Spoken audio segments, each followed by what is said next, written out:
તો આજે આપણે પરવરનું શાક બનાવીશું. તો સૌપ્રથમ આપણે પહેલાં પરવરને ક્લીન કરી લઈશું. આ રીતે ઉપરની પરવરની જાડી છાલને આપણે ક્લીન કરીશું.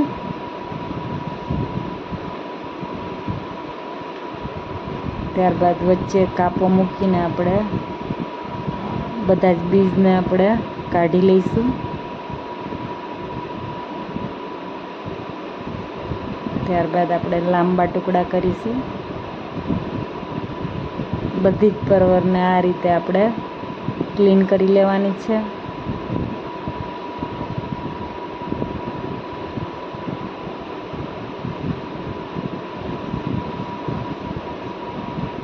આપણી પરવર ક્લીન થઈ ગઈ છે. ત્યારબાદ આપણે એક કુકરમાં વઘાર મૂકીશું. તેના માટે 2 થી 3 ચમચી તેલ ઉમેરીશું.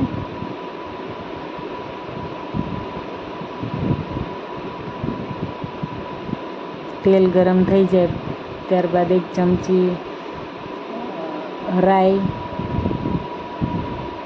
જીરું,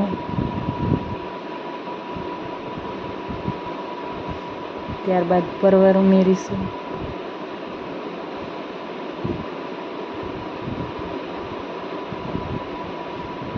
ત્રણ થી 4 મિનિટ આપણે પરવરને સાતળવાની છે, તેલ છૂટું પડે ત્યાં સુધી.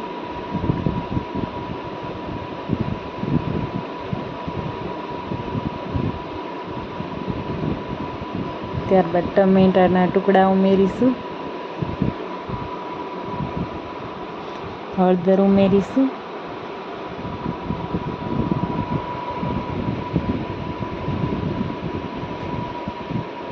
ત્યારબાદ 2 થી 3 મિનિટ સાતળીને આપણે એક મિક્સર જારમાં એક નાની વાટકી સિંગદાણા, ત્યારબાદ 10 થી 12 નંગ લસણની કળી, 3 થી 4 ચમચી તલ, લીલા ધાણા કાપેલા, 2 થી 3 મરચાંના ટુકડા,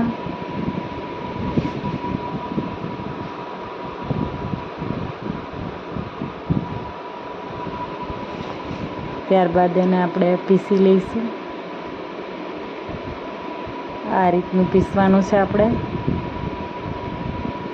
ત્યારબાદ આપણે સબ્જીમાં આ રીતે ઉમેરી દઈશું.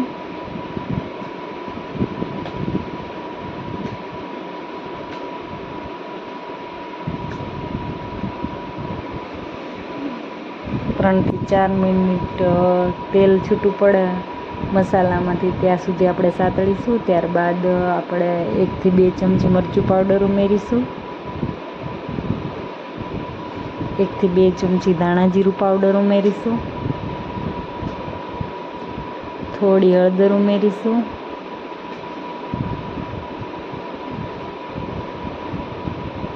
ત્રણ થી 4 ચમચી ચણાનો લોટ ઉમેરીશું.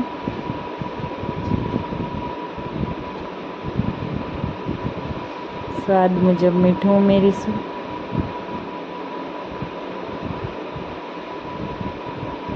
બધા મસાલાને મિક્સ કરીને આપણે એમાં પાણી ઉમેરી દઈશું. આપણે જેવી ગ્રેવી બનાવવી હોય એ રીતનું આપણે પાણી ઉમેરવાનું છે. 3 થી 4 વિસલ માટે આપણે કુકરને મૂકી દેવાનું છે.